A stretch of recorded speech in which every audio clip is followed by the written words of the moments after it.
Netcasts you love. From people you trust. This is Twit. Bandwidth for the Tech Guy is provided by Cachefly. CACHEFLY.com. Hi, this is Leo Laporte, and this is my Tech Guy podcast. This show originally aired on the Premier Networks on Saturday, April 23rd, 2016. This is episode 1281. The Tech Guy podcast is brought to you by Audible.com. To download the free audiobook of your choice, go to audiblepodcast.com/techguy. And by Tracker, a coin-sized tracking device that pairs with your smartphone and keeps you from losing your most valued possessions. Visit thetracker.com right now to take advantage of their Mother's Day limited time sale through May 3rd only. Enter the promo code TechGuy for a free color upgrade. Well, hey, how are you today? Leo Laporte here, the Tech Guy.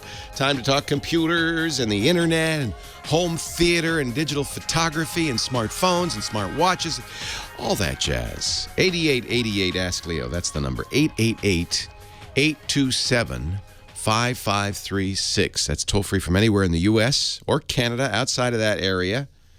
You can call using Skype out. It won't cost you anything because it's toll-free. You'll be talking to Kim Schaffer, and she's answering the calls, grooming you for your appearance on national radio, getting those cowlicks plastered down. 8888 Ask Leo. The website is techguylabs.com. techguylabs.com. You know, we always talk about batteries and how battery technology is lagging behind everything else, right? I mean, the smarter our phones get, the shorter their lifespan is, right? Nowadays, an Android phone, you're lucky if it gets through to dinner. And you got to charge it up before you go out at night. If you went out at night, which I never do. So it's not a big problem. iPhones do it, but iPhones do it by really locking it down and being very strict about what can run in the background and making sure nothing's taking up energy. And that's one way to do it. And even then, the iPhone 6 and 6S don't get great battery life. 6S Plus does, but it's giant, right? How can we make our batteries better? Well, a big breakthrough happened, or at least was published this week from the researchers at the University of California, Irvine, UCI. A doctoral candidate, Maya Lee Tai, figured out how to make lithium-ion batteries last almost forever. Right now, the lithium-ion battery in your laptop or your smartphone, it's good for about 5 charges, all the way up, all the way down. 500. Did I say 5? 5 would be bad. 500. That's a couple of years, right? A couple of years. And then for a lot of our devices, since the batteries aren't replaceable, that means off to the landfill, and that's not good.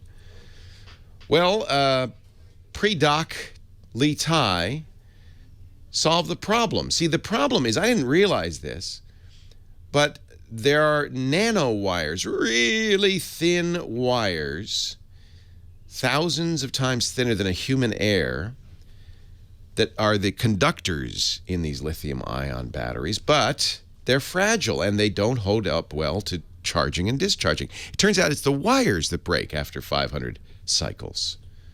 They grow brittle, they crack, and the battery stops working so well. Well, by accident, Mia was playing around. She coated the whole thing with a very thin gel and started to cycle it. And she discovered, according to the chair of UCI's chemistry department, that just by using this gel, she could cycle the batteries hundreds of thousands of times without losing any capacity. Seems apparently that what happens is that gel gets plasticized over the nanowires and making them pretty much invulnerable. The result, commercial batteries, lithium-ion batteries, that could last forever. Forever in your cars, in your cell phones, in your computers. That is very exciting. Now, I don't know how long it's going to take to commercialize this. It won't happen probably anytime soon, but it's not like they have to go through FDA testing to do this. I think that's really exciting. It's interesting how often this kind of stuff happens just by accident. She didn't know what would happen. She says, well, let me spray some gel on this thing and see what happens. Awesome. Well done. We needed that desperately because these batteries just don't last.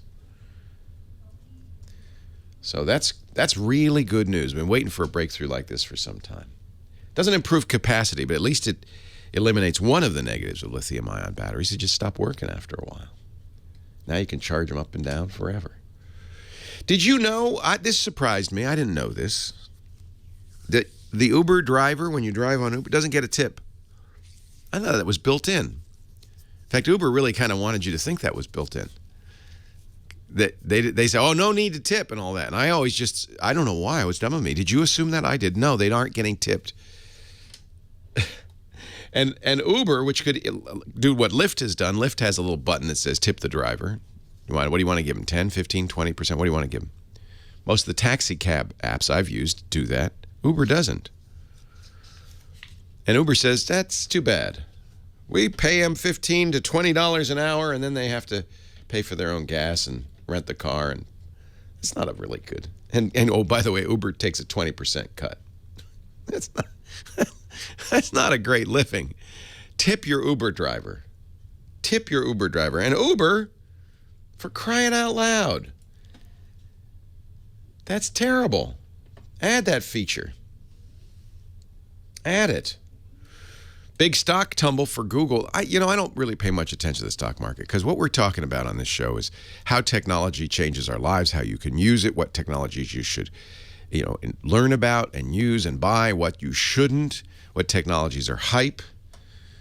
Stock market doesn't care about that. Alphabet is Google, of course. Alphabet had revenue in the last quarter of $20 billion, 20.26 to be exact. And the stock market expected 20.38. So Alphabet's down like 5%, maybe even more. Billions and billions of dollars in paper losses, basically, in the stock market. These guys are, don't you think Google has a future? I don't know. I wouldn't be betting against Google right about now. Just because they missed by a few hundred million. $20 billion in revenue sounds okay. I guess the other fear is that the cost per click continues to drop, down 9% year over year. Cost per click is what what Google gets paid when you click on an ad in a website, and that declining means that Google makes less money and the advertiser makes less money. And I would bet we're also clicking less, right? Paid clicks are up, but I don't understand the difference. Paid clicks, I guess, I don't know. You pay by click instead of, I don't know. What's the difference between pay by click and cost by click? I don't know. See, this is why I don't buy tech stocks. Don't do it. There'd also be a little conflict of interest.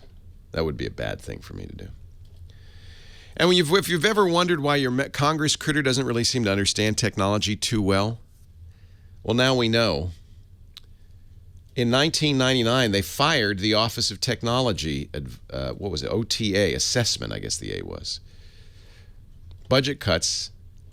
They cut the budget cuts. This was a group that was put together by Congress. In fact, it was the model for many other countries. They said, this is great. This is great. When they have questions about cryptography or, how email works, what is the internet, they can go to the OTA, and the OTA has all these smart people who will say, oh, well, I'll explain. Well, turns out they fired them all 10 years ago. And boop, that's it. Now they know nothing. Only about 4% of federal lawmakers have technical backgrounds, are scientists or computer scientists.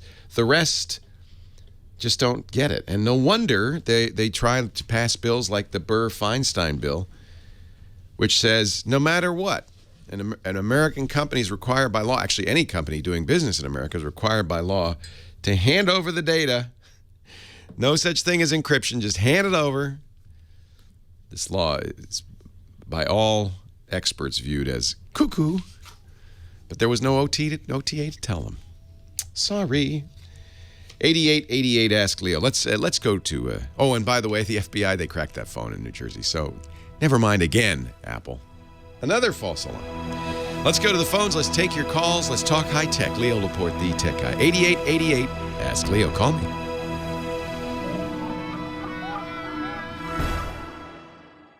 Leo Laporte, the tech guy.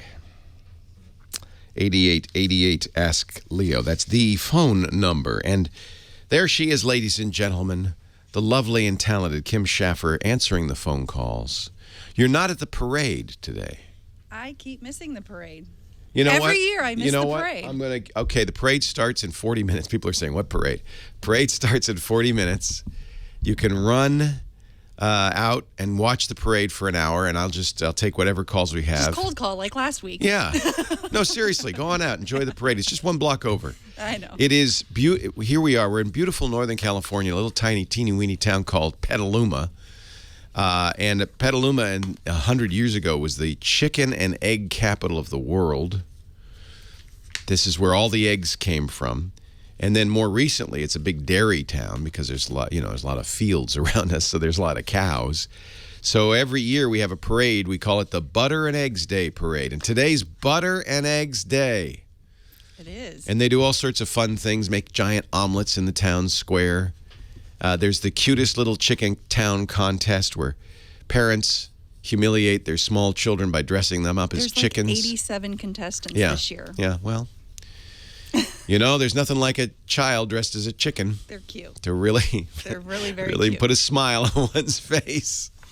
The kids are pretty little. I don't think they know something's going on, but I don't think they know really why they have feathers on. There was one out there about 2 months old. Yeah. So some of them are quite small. Yeah. And then the parade begins in about 40 minutes, and it's a small town, so everybody's in the parade, like literally. And the deal is you make a deal that if you're going to be in the parade, then when you get to the end of the parade, you go back to the beginning and you sit down and you watch the other people go, and vice versa. If you're at the end of the parade, you sit down, watch the first people come through, and then you go get in the parade. So there's always spectators. Yeah, because otherwise, everybody is in the parade and there's no one to watch. It's fun though. I thought it was going to rain. It was raining like crazy yesterday. It's a perfect day. Yeah. So enough of that. I am, by the way, somebody in the chat room says the irony is Leo's diet won't allow him to eat butter or eggs. That's true. I think Petaluma is kind of becoming a brewery town. Yeah, there's a new brewery going in down the road, and apparently this studio will be a brewery in a year or two. Although now that I see they're also building one across the street, I'm wondering, do we need yet another? Change their plans. Yeah. Yeah. Where I'm sitting right now will be a giant vat of hops. Yeah. I don't know if I'm happy about that or sad. It's bittersweet. It is bittersweet. So you've been taking calls. I should take a call too. Who should I? How about Darlene in Seattle? She's got a problem that I have, being a fanatical picture taker on my iPhone. So she's got 6,000 photos. Whoa! Needs to put them somewhere. Darlene, that's a lot of photos. You're filling your phone up. Yeah. Are you running out of? You're welcome, Darlene. Are you running out of room? No. The problem is I have an iPhone 6 Plus with 128 gigs, and I've been importing my photos to my desktop, but then I signed up for Google, the photo service, and Amazon to back my photos up to. Yeah. Then I also signed up for the iCloud storage, which I pay for, and that put all 6,000 photos back on my phone. So my question is, should I be using all three services? And the second part is, how do I get rid of all these duplicate photos now? Thank you, Apple. Wow, Apple, you really nailed that one. See, Apple doesn't think you really will ever use anybody but Apple services. So what Apple did, you could turn off the iCloud the photo drive, and that will erase those 6,000. What Apple does, if there were nothing else out there, is everything that's on your computer is in Photos, Apple's Photos, right? And so that means it's put up on the cloud if you pay for it and you turn on Photo Drive, which you did obviously. And then what Apple says is, you want these are not full quality images. The full quality images are stored on your computer and in the cloud. It downloads kind of effectively thumbnails, lower quality, lower size versions onto your phone and leaves them there as room is available. It will manage your storage, so you don't have to kind of worry about it. But maybe you don't want that. You do, in a way, have the same thing, though, with Google and Amazon because, of course, if you open the Google Photos app, there are all your photos. You can see them. But they're not on your phone. They're streaming in over the internet. So it's really up to you. If you turn off the iCloud photo drive or photo storage, it can still back up. It just won't store it on your phone. So that might be really what you want. And I think it will delete all that stuff. Oh, good. Okay. And the nice thing about, if you're an Amazon Prime member, Amazon offers unlimited free storage for Prime members. Google offers unlimited free storage, but it's not the originals. It's a somewhat reduced quality, although I find it fine. So it's really up to you about, what you want to do. You got belt and suspenders right now, right? Right. It doesn't sound like I need all three of them. Yeah, just go into iCloud on your iPhone and then go into the Photos section of iCloud and turn off the iCloud photo library. Well, now, wait a minute now. Let's see here. Automatically upload and store your entire library to iCloud to access photos and videos from all your devices. Well, you do want that. Boy, it looks like you don't have... Well, wait a minute. If I turn that off... Yeah, then you could say remove from iPad. Okay. Yeah, and then I'm removing it. I'm using an iPad. And then, yes, you still can turn on My Photo Stream, which automatically uploads new photos and sends them all to your iCloud devices. So that's what I would do, is turn off iCloud Photo Library, but leave what they call My Photo Stream turned on. Okay. So then iCloud will continue to back up photos from your phone. It'll delete those 6,000 photos if you say... It gives you two choices. It says you want to download the originals. I don't think you do. So you say, no, delete them from my phone. And now you won't... They're still there. They're in the cloud. They're on your desktop. They're just not on your phone. Okay. That sounds what I needed. Yeah. And the truth is, with 128 gigs, you probably aren't running out of room. No. Yeah, and they manage it. The idea is they'll keep an eye on it and make sure you don't. They just basically use what's free to store as many of them as it can. That's very confusing. And Apple I really feel like Apple doesn't. This is kind of in their DNA. They don't ever think, you're going to use Google But the irony is, we know this. In fact, just look at your phone. Almost everybody who uses an iPhone has Google apps on there. I tell everybody to get Google's Photos app. That's awesome.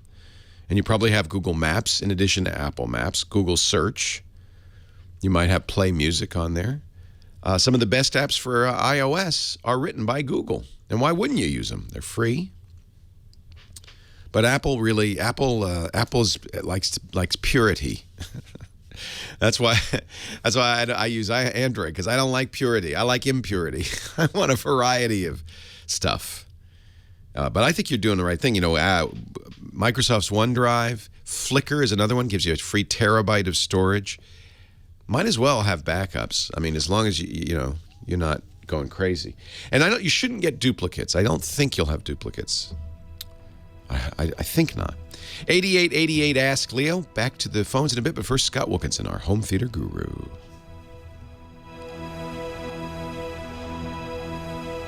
When doves cry.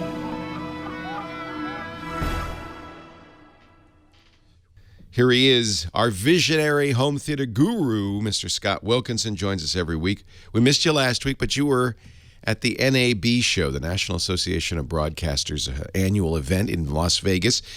I was told 100,000 people were there, 1,700 exhibitors. And did you see and learn anything there? Oh, tons. It was a great show, I thought. I was most impressed. Actually, I went early. The show started on Monday, but they had, in the weekend before, Saturday and Sunday, they had an event called the Future of Cinema Conference with a bunch of, panel discussions about this and that. But the most important thing I saw there, and the most amazing thing, was about an 11-minute clip from Ang Lee's upcoming movie, which is called Billy Lynn's Long Halftime Walk. Long name. It's actually derived from a novel of the same name, which has been called the Catch-22 of the Iraq War. Wow.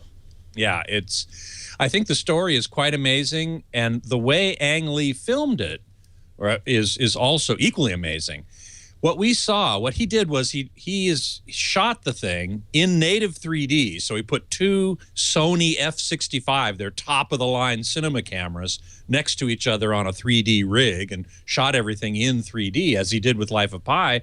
But he also shot it at 120 frames per second, which is 5 times more frames per second than what all of us are very used to seeing for the last 100 years of 24 frames per second. Now, we've only seen one other example of this in the commercial market, and that's I think the second and third Hobbit movies. Peter Jackson shot them at 48 frames per second and displayed it that way in certain theaters.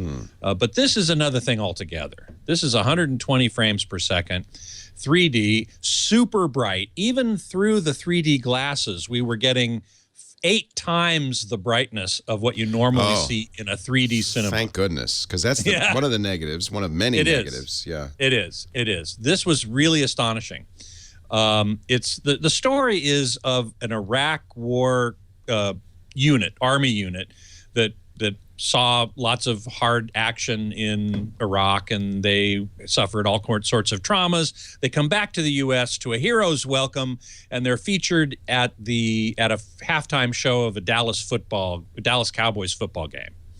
And that's where the name comes from. Billy Lynn is one of the members of the unit, and they're featured at this football game, and he's suffering flashbacks from the trauma that they had in Iraq. And the 3D is really great. There's no cardboard effect. You know, sometimes you look at a 3D movie and it looks like cardboard sets at certain distances. I mean, that's sometimes what happens. None of that here. 120 frames a second means that everything in motion, both things that are moving in the frame and the camera pans themselves, perfectly crisp, tack sharp, really amazing. It's literally like you're looking out a window at reality. In fact, I heard more than one person, when somebody close to the camera walked past the camera, more than one person in the audience thought it was somebody in the audience walking in front of them. Wow. It is astonishing. And is this gonna, when this movie comes out, will you be able to see this movie that way? This is the question I asked during the panel. And actually, the best they're going to be able to do, they're going to be able to show it at 120 frames a second in the commercial cinema, but only at 2K. And so they're going to have to reduce the resolution, the spatial resolution, well, that's interesting. Which I'm fine with. Okay, so I don't have a problem with that. You'd rather have the high frame rate than the high resolution. I would. Okay. I would. I think it makes a much bigger impact on the picture. Now, there are those who disagree, who have seen The Hobbit, who saw this demo, in fact, who said, it doesn't look like a movie, it looks like video. Yeah. Okay, well, yeah, it doesn't look like movies that we've seen for the last 100 years. But because it's been done that way for the last 100 years, because of limitations in the technology 100 years ago, doesn't mean that we shouldn't push forward now that we have better technology. So I'm all for it, and I think it looks fantastic. And if you don't like it, then go see it in a movie theater that's going to show it at 24. That's the beauty of shooting at 120. You can downshift to 60. You can downshift to 24. No problem. And in fact, instead of just dropping frames, which is what you would think, you'd go, well, if you go from 120 frames per second to 60 frames per second, just drop every other frame. No, that's going to look weird. So what they're doing instead is they're blending adjacent frames that are going to get condensed down into one frame. They're sort of blending them together using digital algorithms. And so I think the effect is going to be wonderful. But man, oh man, it was so impressive. Even those who thought it looked like video came out of there saying, yeah, it looked like video, but wow. But what great video. Yeah. I'm sorry I didn't see that. I would have loved to have seen that.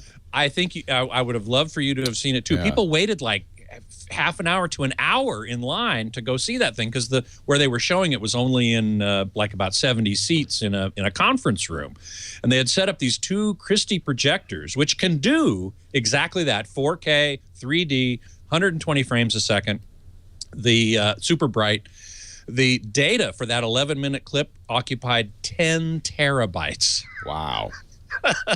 Now that's uncompressed, and there were two servers, one for each projector, because the two projectors, one was the left eye, one was the right eye, and they were sending that data over 4 DisplayPort links to each projector, and each DisplayPort link was sending a 2K segment, and then that was tiled together.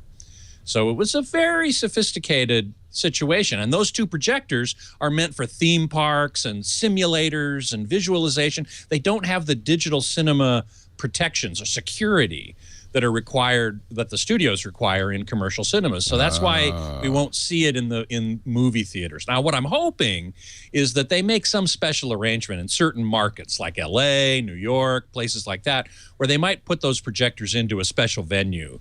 Like Quentin Tarantino did for Hateful Eight with the 70-millimeter road show. You remember that?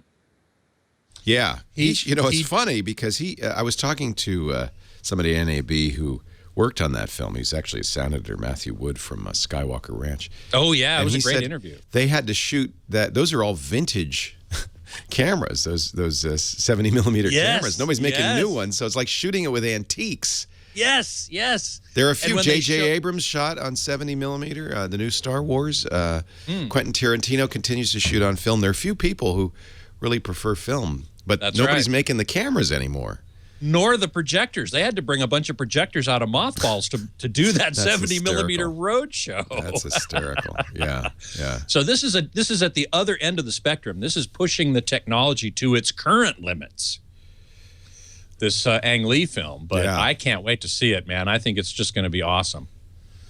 Well, you'll be able to see it, but you won't be able to see it as it was shot, alas. Not exactly as it was shot. No, because he's actually pushing the boundaries beyond Did they ask him why? Is it maybe for release on, UHD Blu-ray? Will we be able to see it there? Oh, probably. I would imagine so. Sure. Someday, anyway. Sure. Yeah. He was inspired by Douglas Trumbull, yeah, who was actually a guest on my podcast, I'm proud to say. Nice. Who has championed high frame rate. And he showed it to Ang Lee, and Ang Lee said, wow, I got to do my next movie this way. Scott Wilkinson, Home Theater Geeks, twit.tv/HTG.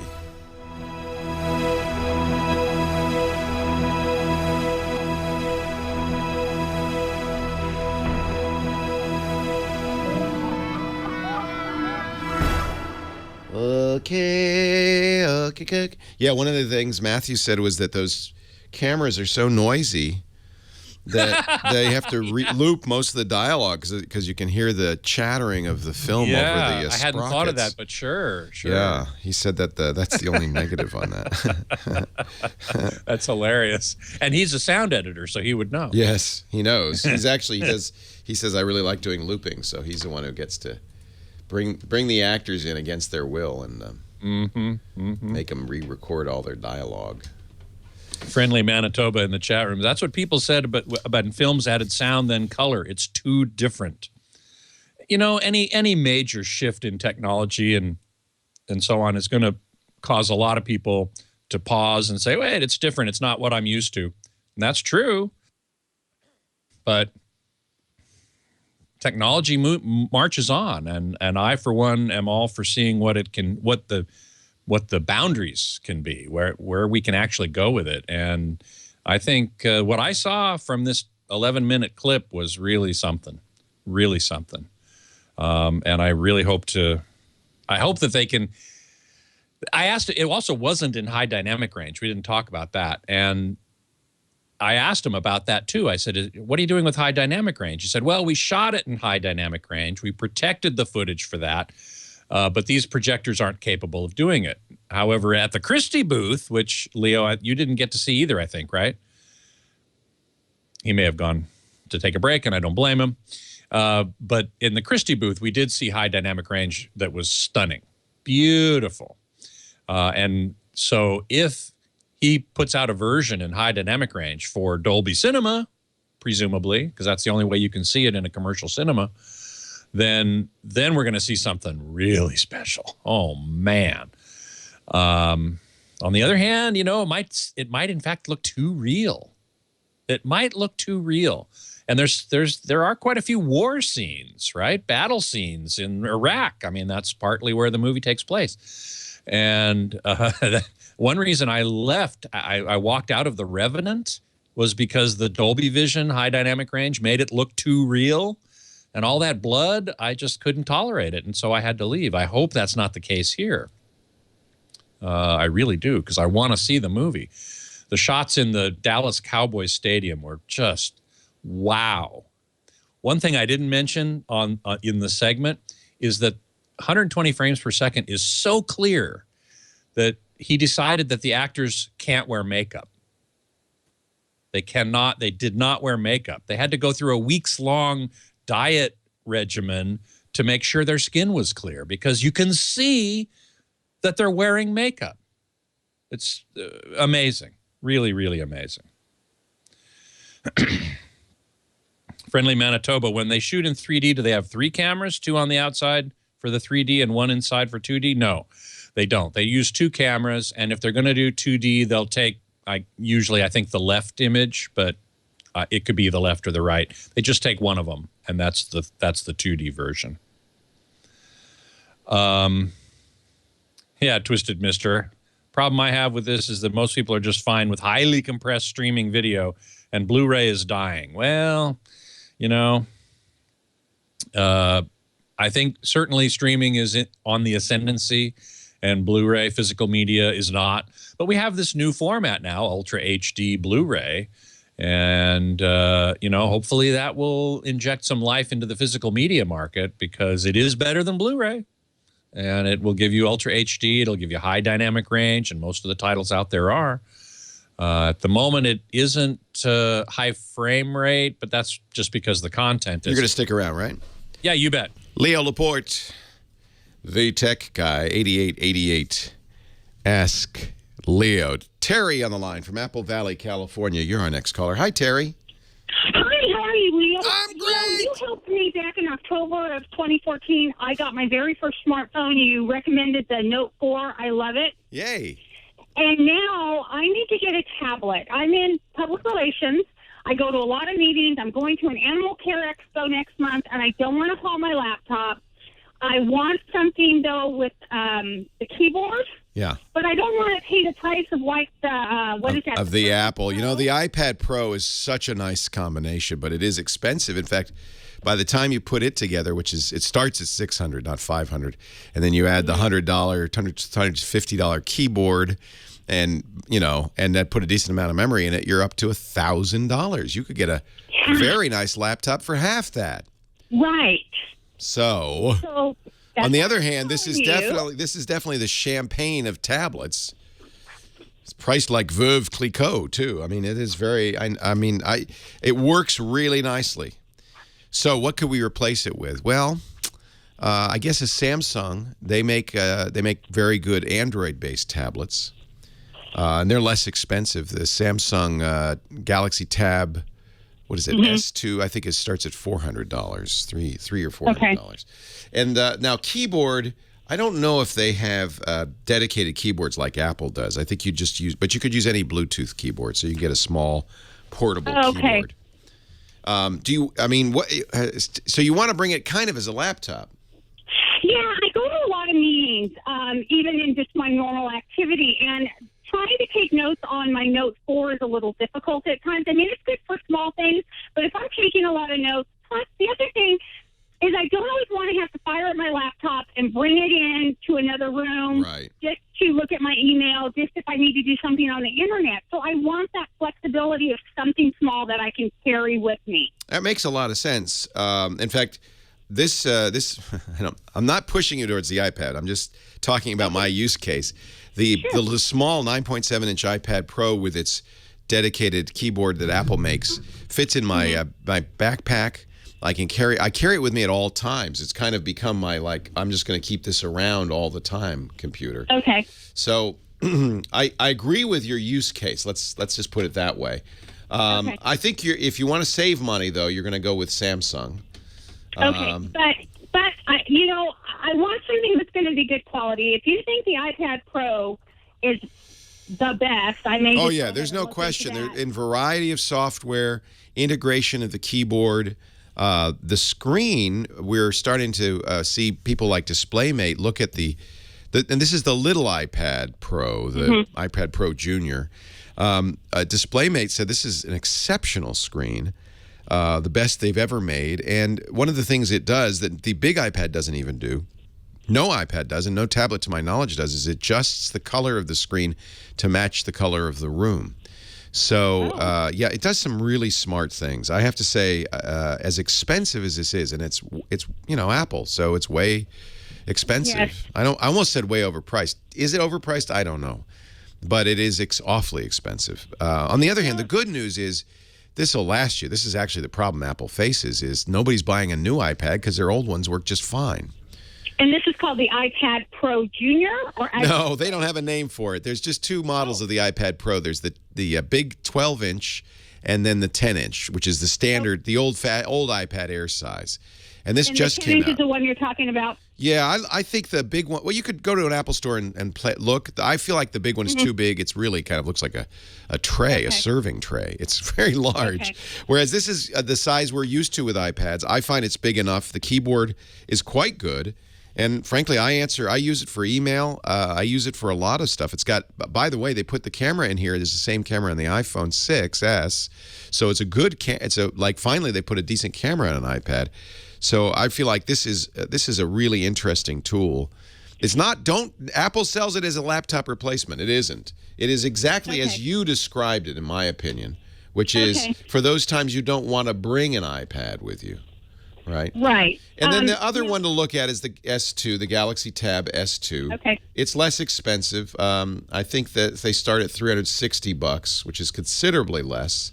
They don't go as high in storage, but 64 gigs, which is the kind of the next tier up, is pretty good. It's the right. They make an 8-inch and a 9.7, so that you have your choice there. I just don't know if they have a keyboard, and the camera's not as good. So one of the things I'm not a fan of people holding up their iPads at concerts and shows. Don't start doing that. Take pictures. No, I won't. On the other hand, having this here as a camera means you're at a conference. You take a picture. You can quickly upload it to Instagram or Twitter. You can do all the things you do with a phone. Right. And so do you have an iPhone? What kind of phone do you carry? No, you recommended the Note 4. Oh, that's right. You told me the Note 4. What am I saying? And well, if you want to stay with Samsung, then the S2 is a good choice. So those are the two. I don't really even care. I just want one that's going to be useful for what I'm doing and will be the best for that. So I carry. I'll be honest. I carry the iPad Pro. Okay.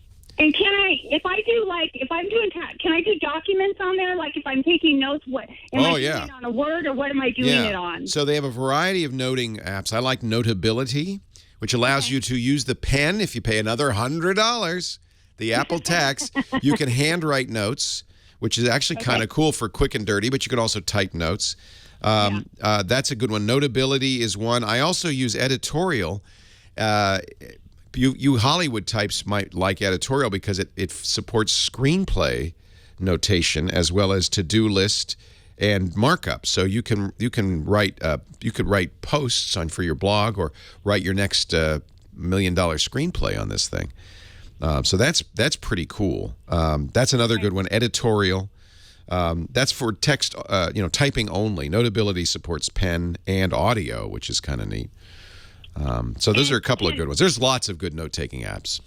And can those sync up with my Dell computer? I mean, because it's not an Apple. By chance. Well, yes. Let's think about it. Over or something. You can transfer them over, and you can also sync to iCloud, and you can get the iCloud stuff onto your Dell by logging into an iCloud account. Okay. Yeah. All right. So, you could do it. Okay. It's workable. It is workable. Absolutely. It is workable. And that's because nowadays we live in the cloud. Okay. The other thing you might want to look at, if money were an issue, and it may not be for you, but I'll say this for other people, is a Chromebook. Now, they're still pretty light and compact. It's not a tablet, but Acer just released some beautiful new, they call them Chromebooks for work. They're still $350. That's a full laptop. Those are awesome, too, but those are no good without an internet connection. So the nice thing about the iPad is and add another $129 for this, is you can get it with AT&T, Verizon, Sprint, T-Mobile. You can get cellular coverage. So you're sitting at a conference and you can use your cellular internet if you can't get on the Wi-Fi. Oh, I use that a lot. I'm sitting in a cafe. I don't want to use the cafe Wi-Fi. If I'm in an airport, a lot of places I use it all the time, and that's really handy too because now this thing is fully connected. And well, I wonder if because I have 8 gigs. Is it called 8 gigs on my phone, which I don't ever even get close to?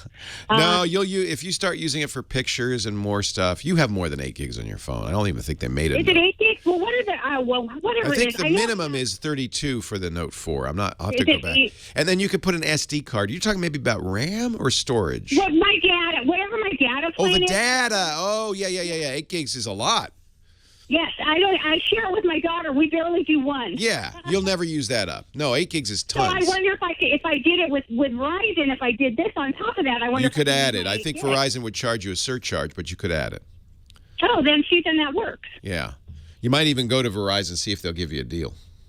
Okay. Yeah. Well, you're awesome, Leo. I appreciate it. Thanks, Terry. It's always a pleasure. You have such great energy. It's always great to talk to you. You're just full of energy. I love that. Oh, okay. You remember me then? Oh, yeah, of course. 2 years ago, and I still remember you. Sure you do. I do. Okay. Very few people call in such happy moods. Most of the time people call me, they're kind of glum. My computer's broken. I lost my hard drive. I can't find my pictures. Why is the internet so messed up? Stuff like that. You're happy. Even, you're just happy-go-lucky. I like that. Thank you. All right, Terry. Well, you're awesome. Oh, you too. We must stop meeting like this. Thanks, Terry. Yes, sir. Take care. Okay, next year we'll meet at the In a couple of years, yeah. Something else. Okay. I'm glad to help spend your money, Terry.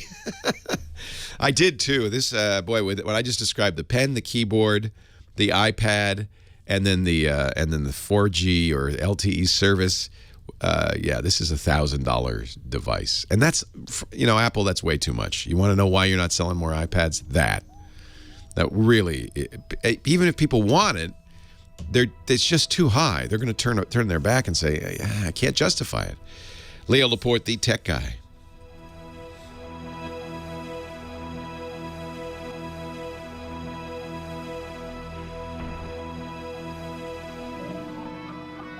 So yeah, we've been talking in the chat room about the Vizio P series, M, E, and D. M series was just announced with high dynamic range, so that's pretty good. But it has, and like all Vizio TVs, it's full array local dimming rather than edge lit, which is much better. But the M series has up to 64 zones of local dimming, whereas the P series has twice that much, 128, 126 in the two smaller sizes, but still roughly twice as much. So the question about whether to get the P or the M, I'd get the P. The M series 70-inch is $2,000. The P series 65-inch is $2,000. I think it's absolutely worth losing 5 inches, spending the same amount of money to get twice the number of local dimming zones. It will improve the quality of the picture greatly. So that's what I had to say about that. Also, the E and D series, I haven't done a lot of research on those yet. I do know the E series, or the new E series was just announced, and some of those, they don't have high dynamic range, neither the E nor the D. Both model lines have some UHD or 4K versions and some HD versions. I think the E series might have this new SmartCast system that was first introduced on the P. The M has it as well, but I'm fairly sure the D won't have it. At least that's not what I've found so far. I haven't done a lot of research on this yet, so this is just very much preliminary information, but that's what I've been able to check so far. Oh, Marshy says the 60-inch E has 12 zones. Well, that may be the 2015 model. I think the 2016 model has more. But I'm not 100% sure. I need to do some more research on this. So that is what I want to say about that. We've also been talking about not being able to wear makeup at 120 frames per second. Now, that leaves out a lot of Hollywood actors. Somebody mentioned Tammy Faye Baker, who's not an actor, but she is famous for wearing a lot of makeup. I will say that Ang Lee did say that one actress on the movie that he did have makeup. It was one of the cheerleaders at the Dallas Cowboys football game, and he wanted it to look like she was wearing makeup. So he put makeup on her. But everybody else, no makeup. He also said that at that frame rate, you can see more of what the actor is doing. And so even the actors have to relearn their craft. Because if they're acting in the way they've known, it becomes more evident that they're acting. So they have to make it more like real life than they ever had to before. So I thought that was very interesting. Compter is asking, but the 2016 LG OLEDs are way better than the Vizio? Yes, they are. I would agree with that 100%. But they're also 3 times as much. Maybe not the B series, the G series, the high-end one, the 65, may more than 4 times as much, maybe like $8,000. But the B series, I haven't seen the pricing on that yet. I'm most interested in the entry-level 2016 LG OLED because it'll be a lot less expensive. It'll have essentially the same picture quality as the high-end. The only difference between them are design elements. You know, does it have this fancy glass backing? Does it have, a fold-back sound bar on it? I don't care about any of that. I'll take the B Series OLED. Thank you very much. No problemo. Echo, when is the best time to buy a TV? Black Friday. Thank you, Scotty. We'll see you next week. See you next week. Well, hey. How are you today? Leo Laporte here, the tech guy. Time to talk computers and the internet and home theater and, digital photography, smartphones, smart watches, all that jazz. 8888 Ask Leo. Drones. Apparently there was an incident in the UK of the drone running into an airplane, or was it a paper bag? A plastic bag. Now there's some question. So, I listened to an interview on the BBC with a drone expert.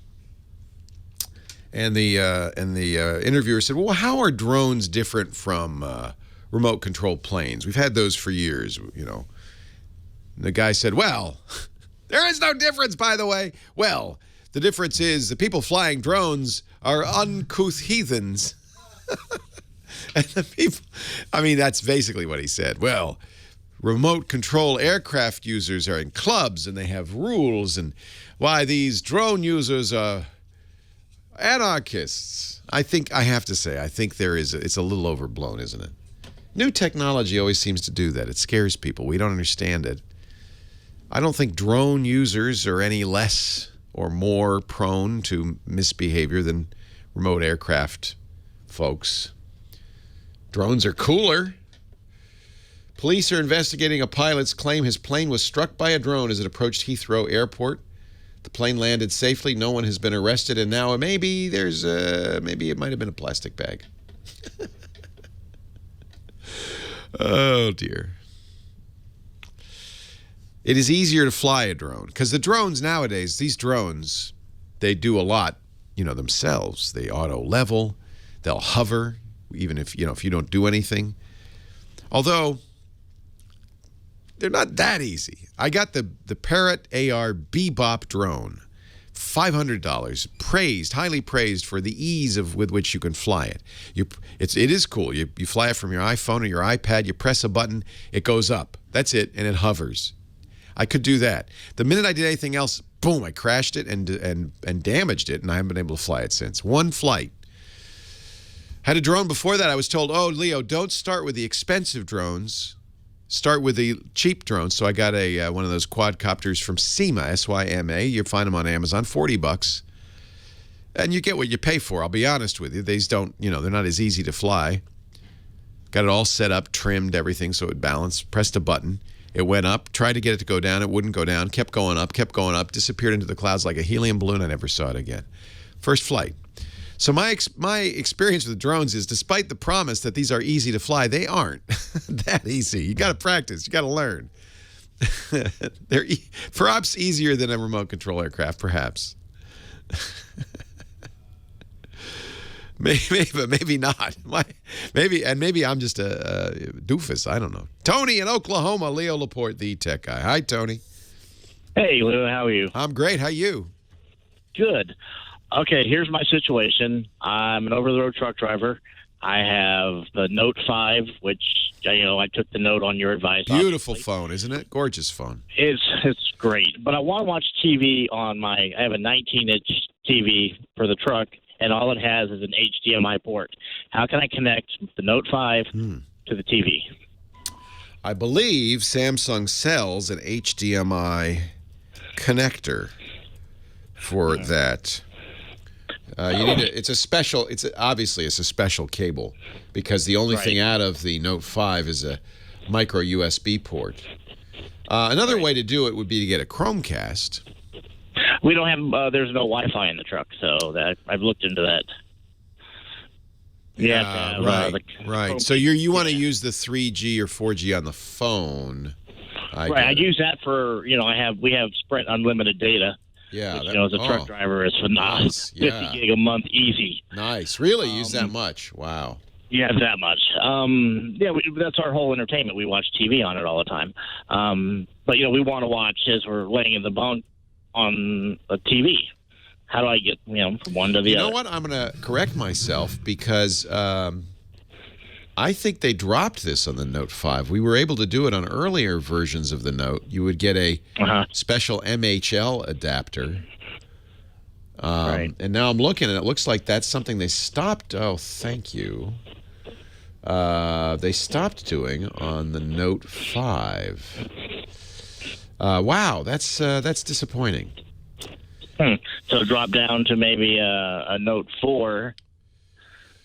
And that might do it. So what you're looking for is MHL, okay? And that is on one end it's a micro USB, right? And on the other end it's HDMI that would plug into your TV. Okay. And it worked on the Galaxy Note 2, but what I'm seeing here is that it seems like it no longer works. They dropped that capability on the Note, which is weird. I guess they figured, it's such a big screen. I don't know what they figured. I don't know. Yeah. I've been looking into tablets that I could get 30, 40 gig a month, but you're just astronomically expensive, so that's not really a good. Let me ask the chat room. Has anybody have any? Can they confirm that there is no MHL on the Note 5? I'm gathering that from people complaining, but that's just from internet. No, apparently it does not have MHL. Why, Samsung? Why? What's wrong with you? And the MHL adapter that Samsung sells does not work with the Note 5. I think I'm just looking on the Amazon to see. I mean, the nice thing is the adapter's not that expensive, but if it doesn't work, that's okay. Well, mirror screen device works great for the Note 5, huh? So maybe it does. So that's what you need to research is, and I'll keep asking the chat room. The Galaxy S7, the newest one, does apparently have MHL, so it would be a weird thing to have left out of the Note 5. Right. But Samsung sells for $50 in their third-party connectors as well that are less. An MHL 3 HDTV adapter that comes out of the micro USB port, goes and then has HDMI. You can plug an HDMI cable into it, and it should drive your TV. Does your TV have HDMI? Yes, it does. Okay. So this is. I'll keep listening. I will keep looking and see if we can find it, because that would be the best way to do it. Why would they drop it? And then if they put it in the S7, why wouldn't you put it in the Note 5? The Note 6 will be coming out in the fall, we believe. Twisted Mister in our chat room says there are posts that confirm the Note 5 does not support MHL. I've seen that as well. On the other hand, I'm looking here. The Note 5 is not designed for any HDTV cable outsource. It seems odd that they would drop that. So I don't know. It has to support it, in other words. If it doesn't support it in the hardware of the phone, you won't be able to do it. MHL is Mobile High Definition Link. It's designed exactly for that, to get the output of your smartphone in a big screen TV. I guess you could... Well, this is an interesting question. You need Wi-Fi to use DLNA or Chromecast. You can get a cheap Wi-Fi hotspot, somebody's saying, but you got that. You're already paying for that Sprint on the phone. Chat room, this is your task. And if you have an idea, go into the chat room, irc.twit.tv, or go to the website, techguylabs.com, and put a comment there. Hour 2, question 1. That's how we divide the page up. By the way, it's free to go to the website. No sign up, no charge. Just march on in there and get your answers. techguylabs.com. Leo Laporte, the Tech Guy.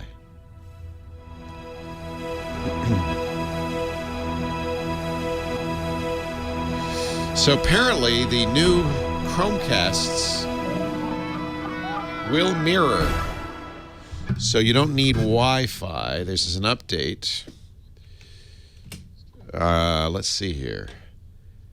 As of a year ago, more than a year ago, almost 2 years ago. I'll have to try this. You can apparently connect directly to the Chromecast. Google rolled out an opt-in feature that will let nearby devices cast to a Google Cast device, even if they're not on Wi-Fi. I have done that, actually, come to think of it. So it would use your internet. I think that will work. It does mention the Note 3. So mirroring. And then somebody in the Amazon comments said you can use mirroring. So you know what? I'm going to go home and try that with my Note 5. I have a Note 5 at home. I will try that with my Note 5 tonight, and I will report back tomorrow. So there you go. The answer may be that you just need a Chromecast, $35. Leo Laporte, the Tech Guy, 8888 Ask Leo. The chat room to the rescue. Lots of solutions. We'll put them all on our website, techguylabs.com, to our truck driver who had a Samsung Note 5 and wanted to get the beautiful movies out of his Note 5 into his little 19-inch HD TV in his truck. And there seem to be many ways to do this, including, it turns out, you can do it with a Chromecast even if you don't have Wi-Fi. There's something called mirroring now in Chromecasts. I will try that tonight. I have my Note 5. Not with me, but I have it at home. I'll try it at home and see if we can do that. But go to the website if you have want to know more questions and answers. Tony's solution, techguylabs.com. And we'll put we have James DeRuvo. I saw you at NAB, James, but I could only wave. I was on the air and waved at James. He writes down everything and puts it in the website. That way we have a very good resource after the show for everything I talk about. Jeff, Atlanta, Georgia. Leo Laporte, the Tech Guy. Hi, Jeff. Hello, sir. How are you? I'm wearing my red shoes and dancing away the blues.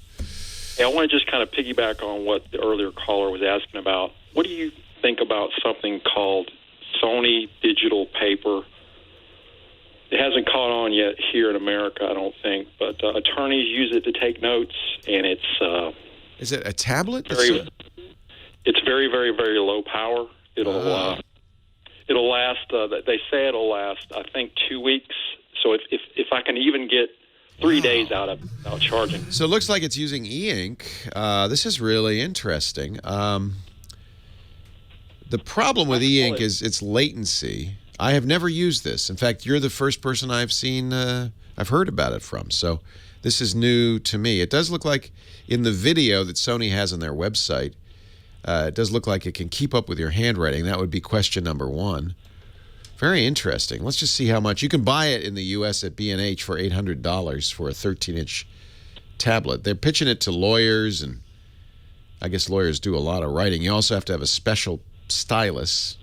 1600 by 1200, 4 gigs storage. It's a electronic paper display. Interesting. You know, I'm not familiar. I've never seen this. I never even heard of it. Do you think? I mean, I love my Note 5. I love the stylus on it. Yeah, me too. Yeah. I have to charge it.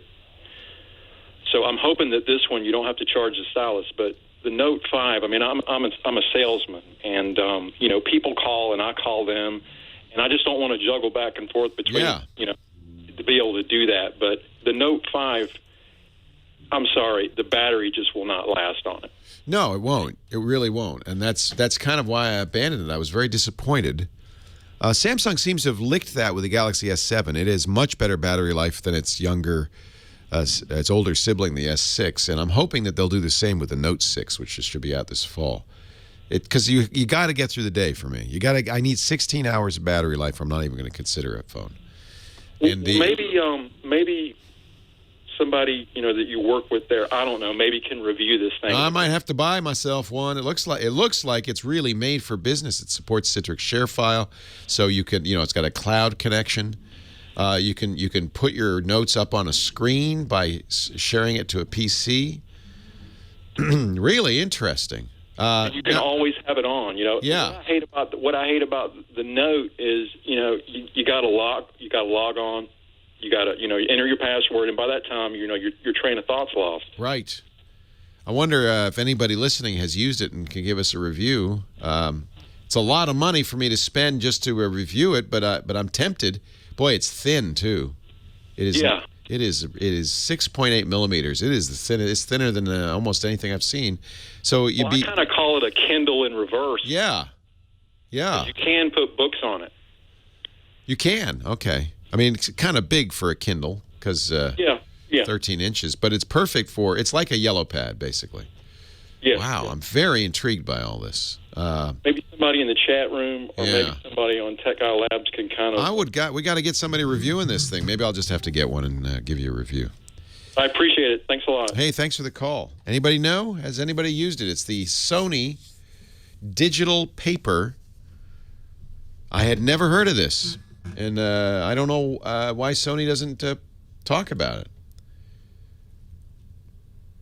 I mean, just looking at the video, it seems to be fast enough to keep up with your handwriting. That would be my one concern. E-ink is not notoriously fast, but if they put a pretty good processor in here, it looks like it does, you know, highlighting. It does a lot of the things that you would want it to do. Why don't we know? Why isn't this? Why aren't people screaming to the hills about this? This is Sony in a nutshell. You know, they make a great phone too, the Xperia phone. And they just don't get much coverage in the U.S. I don't think they're very good at selling in the U.S. This is an interesting product. All right, I'm going to order it. $800. Oh man, this is an expensive business. Torino, Highland, California. Hi, Torino. Yes, hello. How are you? I'm great. How are you? Well, I'm doing pretty good. You know, I'm in the process of buying a new computer, and I wanted your feedback on the new HP Envy 34-inch. It's like a curved screen. Oh, it's so gorgeous, isn't it? It's a gorgeous machine. Oh, my God. I've never seen anything like it, but I was calling to see if you got any negative feedback on it, or as far as any issues with it as far as the price goes. Is it really worth it with the 2 terabytes or the optional 4 terabytes? So now I'm familiar with the monitor. They're selling it as a computer, like an all-in-one desktop too. Oh, that's kind of cool. Yeah, and it's totally wireless. And wow. When I saw it, I was sold. And yeah, no kidding. Because the monitor by itself is $800. So that $1,500. That seems like a good deal. Let me. I've not tried it. Another one I got to buy, but I'd say yes. Leo Laporte, the tech guy. It's gorgeous. Look at that. Now, the truth is, at this point, you could buy, there are many companies making these displays, so you don't have to go with the HP.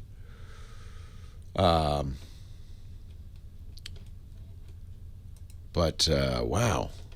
Johnny Jet's been everywhere. He's our traveling man. He's back home. Brought his wife back from Canada. You got her home. Got her home. That's nice. Very nice to be back. Congratulations. Johnny's wife is a Canadian citizen. They went to the U.S. consulate in Montreal, just to catch you up on the stories, you may remember. Got her green card, and the question was, would they get through the airport? Because apparently they could still turn you back at LAX. They did not. It was actually in Toronto. In Canada, what's nice is that the U.S. Customs and Border Control has all their people on the Canadian side. Yeah, that's right. But we showed up to the airport extra early. It took 5 minutes. They said this is an easy case. So Yahoo! Yes. Anyway, thank goodness. So love to you both. Congratulations. So does that mean she doesn't have to go back, or what does that mean? She doesn't have to. I mean, for a while, but obviously she's going to keep going back, and we're traveling again this week. So does she get next week I'll be coming to you from a faraway destination. Oh, nice. You were in San Francisco briefly, I saw. I was, just for 2 nights for a conference. Yeah, good. So good. And you're about to take the road again, huh? We're about to hit the road again. Nice. And I got a good website for people who have mobility difficulties. Which your wife is about to have, so that's good. This one's called, it's spelled A. She's pregnant. I want to explain that she's expecting. That's why. Okay. Yeah, we don't want to get you in trouble. Yeah, I know, really. I don't know how to pronounce it correctly because it's not the word, but it's ACCOMABLE. Yeah, accomable. ACCOMAB, accomable. Accomable. Accessible accommodations. They made up the word, but they made it. But it's a great website for anyone who has mobility difficulties all around the world. So it was these 2 guys who are English, and they love to travel, but they are in wheelchairs. And so they found places that are not only hotels, but Airbnb. Nice. Nice. That's great. So anyone who has any kind of mobility difficulties, I mean, you can find anything from even yurts to canal boats in London that are nice. That is so great. Love that. Yes. So I'm a big supporter of these guys. ACCOMABLE. Find out where accessible hotel lodging is. I love the idea of going on a riverboat. You just roll right on. Look at this.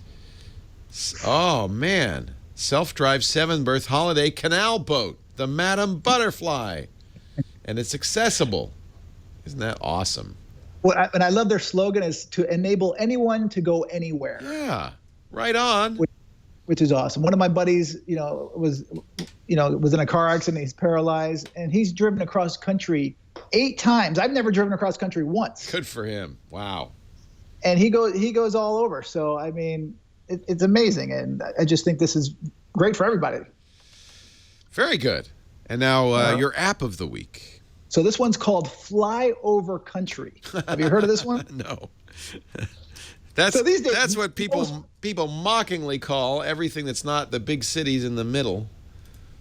Yes. Yeah. So it's free. It's for iOS and Android, and it's from the University of Minnesota. Exactly. Oh, that's neat. You're gonna love this one. So, actually, you don't need to be connected. You just need to get on first, and you download the 2 points. You tap the 2 locations you want to go, or from point A to point B. You download the map to your phone, and then you turn on the GPS. So while you're flying or driving, even if you don't have a connection, it will tell you what's going on. I'm getting this right now because you can leave your GPS on while you're in the plane. You could go in airplane mode, but the GPS can stay on. The problem is the maps.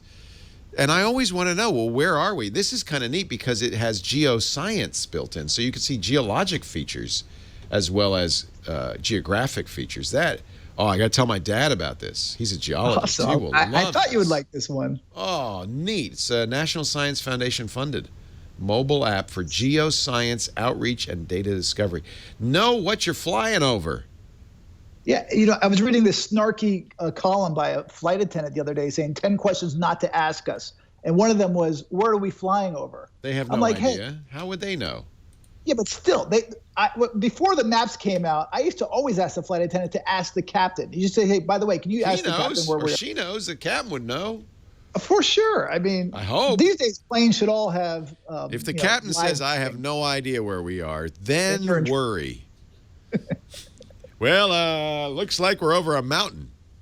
Not sure. Yes.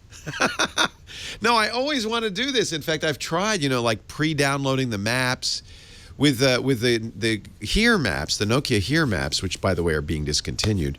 The app is being discontinued. It had all the map built in if you downloaded it ahead of time, and then you leave the GPS on and you could see where you were. I did that on our river cruise too. It was really awesome. But this is even better.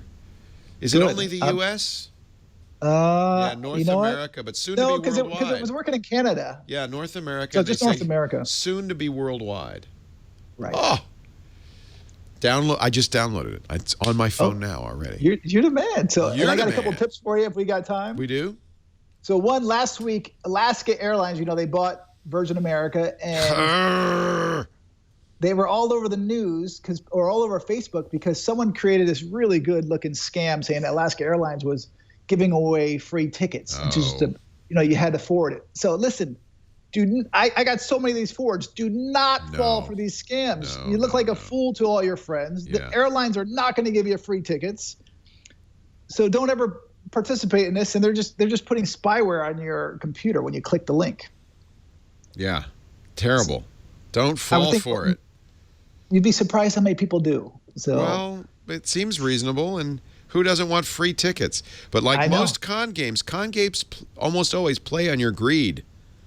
So if it seems like you're getting something for nothing, maybe what you're getting is malware.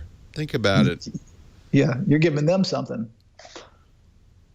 I've been following that Instagram that you recommended that for bad travel. What is it? Bad travelers? Oh, annoying. It's called passenger fails. I can't remember what it is, but it's so funny. I have it right. People are bad. Passenger shaming. Passenger shaming on Instagram. People are bad. Oh, they're real bad. So the handle is passenger shaming is their and it's a flight attendant that does it, right? Yeah, they have 378,000 followers. Yes, because it's unbelievable. The stuff you see on here. Yeah, it's really bad. That's what my other tip. Look at that and don't follow any of this stuff that people are doing in there. Wear a shirt when you get on a plane, please, folks, and shoes. Don't put your bare, stinky toes on the seat in front of you. No, there's other people on the boat. It's these millennials, It's the kids today. It's not just the millennials. You'd be surprised. Actually, I would say it's not the millennials. Most of them are my generation. Yeah. Really? Well, from my point of view, you're a millennial. I once saw a woman sitting next to me flossing her teeth. Oh no! With her hair. Oh, that's doubly bad. That's evil. That's you know what? You're being punked. Look around. I'm like, are we joking? My wife was next to me. Hey, that's why I have long hair, right? It's right there. Dodging the food. We're like, oh, yeah. JohnnyJet.com, everybody. At JohnnyJet on the Twitter, and he's on Instagram too. And never pictures like that. Only good pictures, beautiful places that he and his wife Natalie go. And Natalie Descala Jet is what's her handle? Her handle's Natalie Descala, Discala, and follow her beautiful images. Yeah, Leo Laporte, the tech guy. See you later. Get on that plane. Fly on out of here.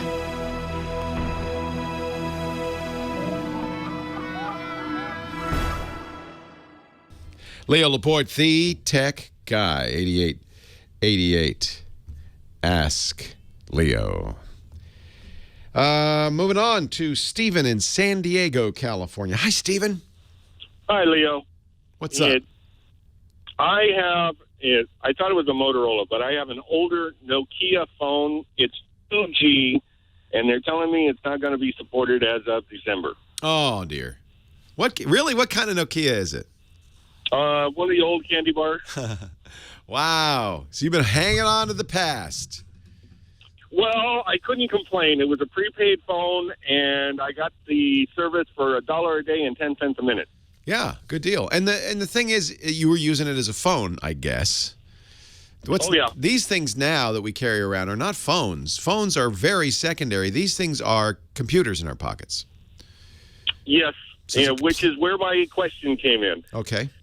And I do materials testing and construction. Interesting. And I move around a bunch. They're pushing me for a smartphone, and I was looking primary considerations, kind of, sort of, battery life. I would like to be able to have an SD card in it, but I'm wondering if perhaps an alternative would be able to connect to a USB drive that's external. I don't know if that's possible. Yeah, they don't usually do that. The internal storage is what you want. And there are a lot of phones now that you could put up to 200 gigabytes of internal storage into. And that would do as well, right? Yeah, I was looking at... I don't know if you're at all interested... 32 to 64 gig. Yeah. DeWalt just announced their first smartphone. You know, the power drill guys? Oh, yeah. It looks just like a DeWalt. It's mil spec. It could stay under water for 30 minutes. It can drop 2 feet on a concrete. It can work at temperatures from 20 below to 60 above. 60 degrees centigrade. No. I'm older, and it works with I don't do that kind of extreme. You don't want that, but I just think it's funny that there's a market for that. It makes sense if you're in construction, right? You know. Oh yeah, if I was going up to Alaska. So what are you thinking that you'll use the phone now for work more? Like they'll be like what kind of? No, this is going to be almost exclusively a work phone, and I don't want the company's. You don't want the company's phone. This is for you. Yep. And what do you imagine yourself doing with it? Well, to give you an example, right at the moment I'm working out in the desert up above Lancaster, and service is kind of sort of spotty. Right. So we're installing solar panels, and you're probably getting better results on your old Nokia phone, although that doesn't have an antenna. The old phones that had antennas were much better, by the way, at getting a signal. But they broke off. People decided they didn't want them, and so they started building the antennas into the phone, even though there's a sacrifice in signal quality as a result. Yeah. So, let me think. And you don't know yet what kind of smart features you're going to use because you don't have one of them.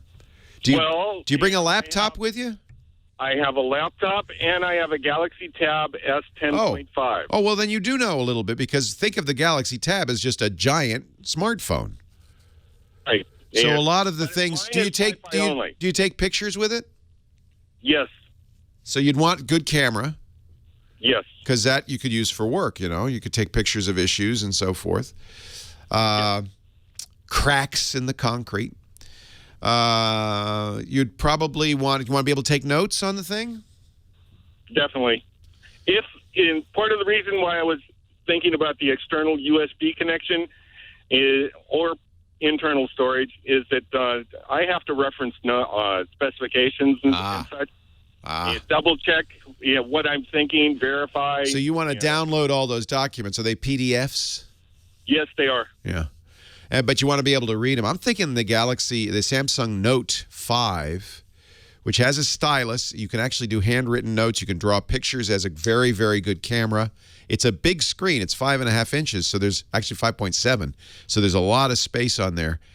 That's good, but what about the battery life? Yeah, not great. We were just talking about that. There will be a new one in the fall that I suspect Samsung's going to do better. Maybe, you know what? The Note 4. Here's why. It's a little older, still has a stylus, still has the big screen, has a removable SD card and a removable battery. And so you could buy, and this is what I would do with all the old Galaxy phones, I'd buy 2 or 3 batteries, and there's slim little things. You can carry them in your breast pocket. But that'll give you a whole nother day's worth of charge. So you don't even ever have to worry. You just keep batteries with you. You never have to worry about running out of battery. Okay. Can I ask you how that might compare to, I heard one called the LG V10? That's also an excellent phone, very good phone. That's more modern. Doesn't have a stylus. Well, I'm mostly keyboard anyway. My handwriting is atrocious. What you're going to find, though, is that the keyboarding on these phones, because the screens are so small, even the biggest of these phones, and the V10 is huge, is tough. Because I bet you have man hands. Kind of. I do. I have sausage fingers, and it's very hard to do accurate keyboarding on a little phone like that. That's all right. I mean, it's good enough for note taking. Well, it wouldn't be primary because I have the tablet. So, I mean, if I needed it would be a case if I needed to. The new HTC, which is just coming out now, the HTC, was it 10? Really looks like a nice phone. Excellent camera. I think it's going to have very good battery life. I haven't gotten mine yet. I'll get it in a couple of weeks, but I'm guessing good battery life. Let's see. What's the best battery life? You know, actually, it's fragile. You'll have to get a good case for it. But the Galaxy S7, the latest Samsung phone, is superb. The camera is as good as any camera I've ever used on a smartphone. A beautiful display. It's big enough, 5.5 inches, but it doesn't feel that big. The problem is it's got a very fragile glass case, so you're going to absolutely want to get. But you can get good, robust, rugged cases to put it in. Hopefully an OtterBox. Yeah, OtterBox, absolutely. And so get the. I would say get the S7. This currently is my absolute favorite phone on the market today. Is a remarkably good phone. Yeah, but $700-800. Oh, it's expensive. Yeah, you didn't say that. Oh, you don't want to spend a lot of money, eh? If I have to, I should have known. You've had this Nokia phone for years. Yeah. Think of all the money you've saved. True. Who's your carrier? AT&T. Yeah, they pretty much have every phone you can get out there. What's the best battery life out there? Sony Xperias have very good battery life. You want less expensive. Well, I kind of choke at the price. I don't blame you, but I don't blame you. But now, if you look at the Note 4, it'll be cheap because it's a year old. It's 2 years old almost. It's out of date. So see if AT&T will sell you a Note 4 for cheap. They might. Yeah, I'll have to look at the specifications. I might just go with the 7 or the Edge. Don't get the Edge because that's more vulnerable. Get the square one. It's not as pretty. That's fine. $100 less, which is nice, and it's going to be a little more robust. Look at the Note 5. Prices are dropping on those. I think they've updated those to Marshmallow. I'm on AT&T on my Note 5, and I haven't yet got Marshmallow, but I'm hoping to. Once you get Marshmallow, it should have decent battery life. But that's not a removable battery like the Note 4. What else? I'm asking the chat room. Maybe they're looking. What else would be good? I think a removable battery would be nice. I would not get a Nexus 5X or a 6P. They're good phones, but they are not the best phones out there, and battery life's not great. Oh, you know what? If you could get a Xiaomi Redmi, these new, but they don't sell them in the U.S. They're very good battery life on those. Samsung Active, somebody's suggesting that's good for a little more robust. I'll tell you what. I think you kind of know what all the candidates are. You're just going to have to go to an AT&T store, and look and see. I think you're going to bite the bullet because these are computers now. I mean, these are supercomputers, and they're going to cost computer prices. Even the least expensive are $400 or $500 And I do not want a contract. Oh my God! They don't do that anymore. That's the good news. That's the good news. You don't have to do that anymore. I mean, you might have to have a contract, but they don't tie it to the purchase of the phone. You pay, which is why we're now saying, wow, these are expensive. Leo Laporte, the tech guy.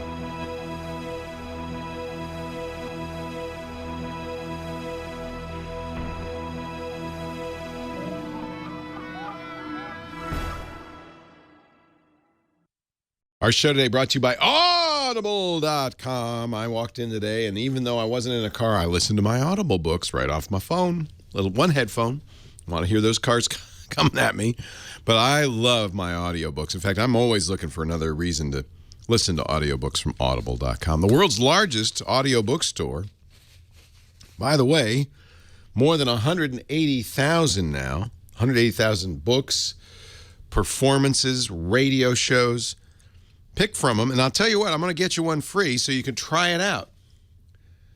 Because this is, I have to say, I know some people say, well, I don't know if I want to listen to a book. Oh, you do. Did you like it when your mama read to you when you were a little baby? Of course you do. And when you're in the car, you can't read a book. Maybe you're tired of listening to podcasts or radio shows. Having a great book brings that drive alive. I used to drive. Look at this. Here's a book all about earthworms. Wow. the earth moved on the remarkable achievements of earthworms. And since it's Butter and Eggs Day, let's say everybody should go out and read Why Did the Chicken Cross the World? The epic saga of the bird that powers civilization, the chicken, ladies and gentlemen. Actually, right now I'm listening to science fiction. This wonderful science fiction. What I try to do is alternate fiction and nonfiction. So I learn a little, I enjoy a little, and Audible gives me so many great choices. I'm listening to Peter F. Hamilton's latest. He's one of my favorite science fiction authors. But there's so much here. If you're interested in technology, there's great things you can learn. Soft Skills, a software developer's life manual. The guide to a well-rounded, satisfying life as a technology professional. How about that? Smarter, better, faster, the secrets of being productive in life and business. You can get so much out of Audible, and I want you to go right now to audible.com and pick a book. What you're going to do after you find that book is go to audiblepodcasts.com/techguy and sign up for the Gold account. Your first month is free. That means your first book is free. Oh, how about this? Let's Go Crazy. Prince and the Making of Purple Rain. I just watched the movie. Now I'm going to add that to my cart. Definitely.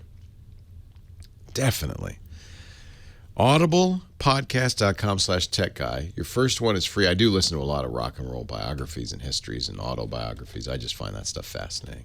A lot of history, too. I love the history. I love the science fiction. I love the mysteries. Frankly, I would just listen to Audible all the time. And I can in my car, in the gym, while I'm walking the dog on my phone. I even can listen to it on my Amazon Echo, which is very nice. audiblepodcast.com/thetechguy. Sign up for the Gold account. Your first month's free. Your first book is free. You also get the daily digest of the New York Times or the Wall Street Journal. And if you cancel any time in the first 30 days, you'll pay nothing, but you will be able to keep that book forever. I love this because they're redoing a lot of classics with modern-day actors, which is a lot of fun. Did you enjoy The Jungle Book? You could listen to the original. Great listens await. audiblepodcast.com/techguy. Oh, and I can see I have 2 credits. I love it. My credits renew on the 22nd. I can't wait. I always look forward to that day. Now I have to pick 2 more books. I usually keep my wish list here, so I keep track of what I want to get.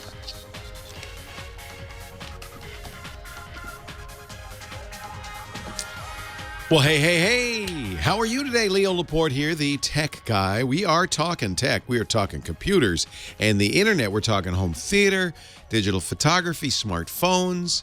We haven't yet talked smart watches, but we can do that as well. Tablets, virtual reality, anything with a chip in it, I will talk to you about it. I'm into it all. The website is techguylabs.com. You'll find everything you need there, including our phone number, which is 8888-ASK-LEO, a link to our chat room, irc.twit.tv, if you want to join the wiseacres in the back of the class there. 8888-ASK-LEO, techguylabs.com. I should be clear. Let me be clear, as long as we're talking about phones, that to date, the best phone, in my opinion, the best phone on the market is without question the Galaxy S7 Edge from Samsung. It's not perfect. There is no such thing as perfect technology, and there are a few issues, including its fragility. Everyone I know has cracked it or smacked it or dropped it. So get a good case when you buy it. But boy, great camera, snappy phone, just incredible. And the nice thing is Samsung has finally listened to its customers and stopped messing around with Android. It's not perfectly pure, but it's pretty close.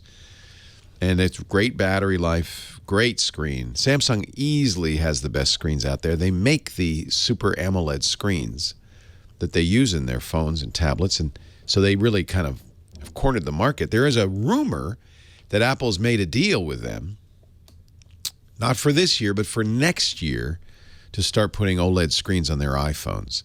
It's about time, really. Some people don't like OLED because it's kind of dynamically bright and sharp, and maybe the colors are a little exaggerated. I don't think they're too badly exaggerated, and certainly there's settings on the Samsung phones to make them a little more muted. But the blacks are deep and rich. The whites are very bright and crisp, and the colors in between look good. Your pictures look great on it. It's got a great camera. It's fast. Nothing not to love. Good battery life. Really, really great phone. So, but the leader changes all the time. I ordered the HTC 10, the new phone from HTC. Some people have said this is finally putting HTC back where they were with the original HTC One. That I would hope so. They've been struggling a little bit. There are new phones coming all the time. And, of course, a phone is about as personal a computer as you can get. So everybody has different needs and wants. And for some, and I often recommend the iPhone, especially for people who are in an iPhone environment.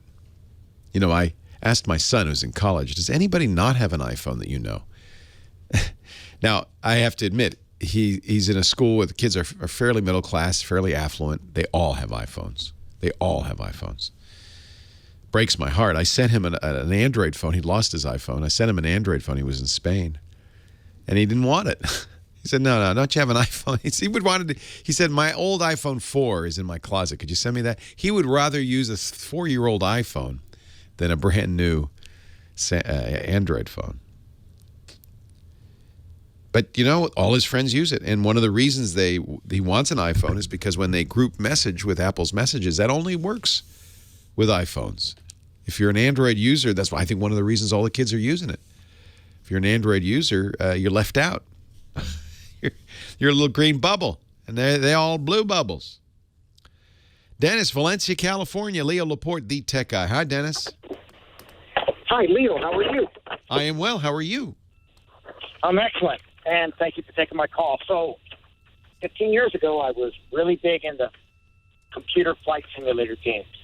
And now, with the virtual reality glasses that are supposed to come on the market here shortly, I'm wondering if it's really going to be an exciting thing to get back into, or do you think it's overrated? Flight simulators or VR flight simulators? VR flight simulators. Yeah. I don't think it's overrated, but don't hype it either. I mean, it's not. So when you played with your flight simulator, did you have multiple screens? I did. I had 3 screens. Yep. And, but it only went so far about the immersion into the cockpit. Well, that's so the reason you had 3 screens, and a lot of people were very serious about it, flight sims do, is so you could look to the left and you'd look out the left window. You look to the right, you look out the right window. You look ahead, you look out the front. You'd press a key and look out the back. Well, imagine now you put on the VR helmet and you look to the left, you're looking out the left window, the right window. You turn around, you're looking out the back window. It's much more realistic. Now, the screen resolution, this is the negative. The screen resolution is lower because, first of all, it's 1080p. Second, you're closer to it, right? So it's not going to be a super high-res screen. That's how they keep the frame refresh up. And frankly, because you're closer to it, if you look, you can see the pixels. You'll see what they call the screen door effect, where you can see the dots and the lines in between them. But it's so immersive, it's so real, you quickly forget that. Okay, so you've actually... I have the Oculus Rift. Oh. And I'm looking to get I ordered the HTC Vive. It should be coming any day now. And of course, by the way, this is my job. I'm not. I have a budget for this kind of stuff. If it were just me, I might be waiting for the PlayStation 4. That they're going to do theirs later this year. Most agree that the Vive is the best. I would first look and see which Sims are available on each platform. I would because the Vive is a deal with Steam, so I think there are more games on the Steam VR store than anywhere else. So I would take a look at, although if you look at War Thunder, you'll see that this is a simulator. In fact, somebody in the chat room's put a YouTube link up, a simulator that includes all the controls. You're really getting a complete experience of flying. I would guess, it looks like an old World War II plane, a prop plane. So what did you like to fly? Did you like to fly jets? What did you fly when you played? Well, mostly Microsoft Flight Simulator and a thing called Strike Eagle F-15 by Microprose, Strike Eagle 3.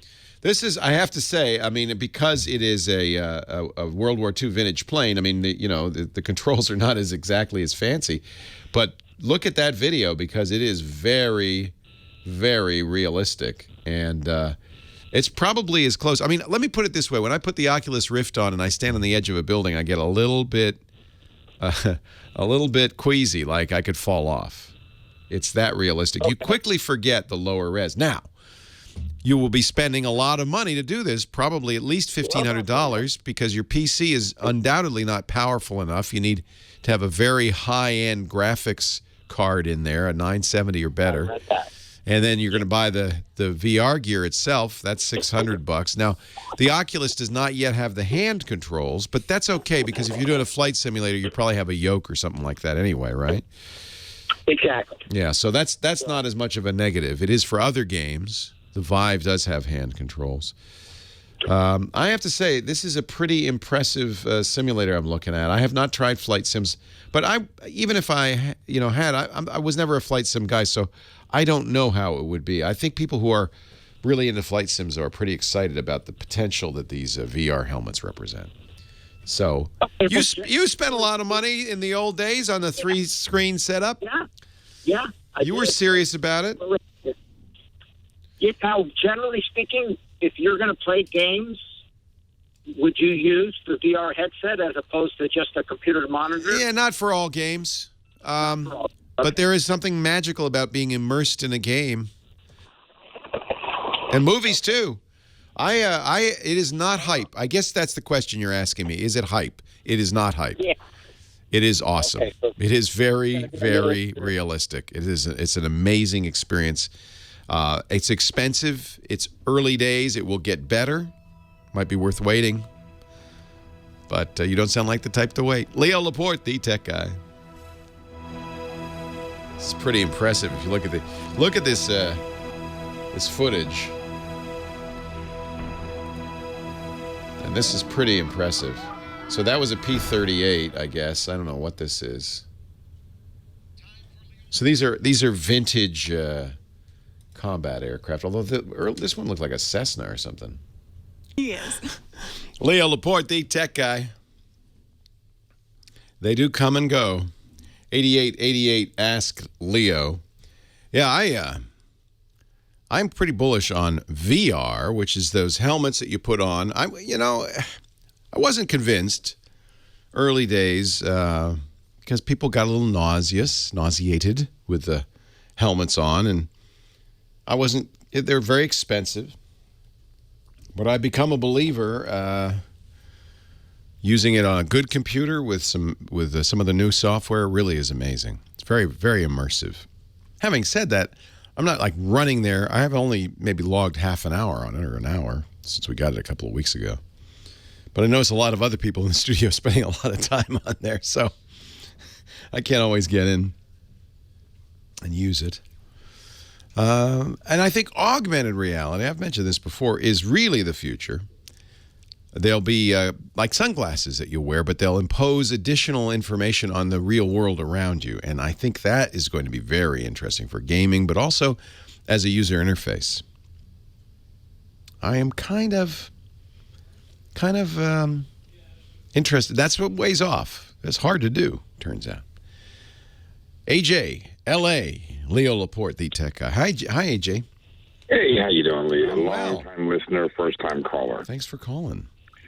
I'm actually calling. I do have a question, but at the very, very beginning of your show, you had touched on Uber. Yeah. And Uber actually charges 20% all the way up to 35% from the drivers. And what has happened with, 20% on the rideshare side on the Uber X, 25% on the Uber Select, but on the Uber Black SUV, it's 28%. And on the Uber Lux, it's 35%. Sounds like you're an Uber driver. I do have a fleet.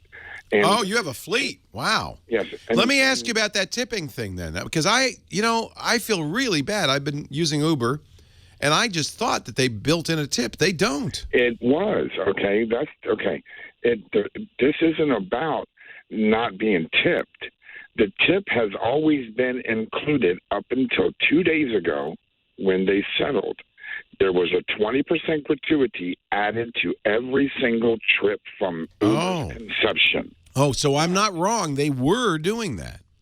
Yes, but see, what the beef was about is Uber, whether you're on the X, Black platform, or Lux, they are also taking 20, 25, 28, and 35% from the tips from the drivers. You're kidding. They don't give you the whole tip? They take a portion of the tip?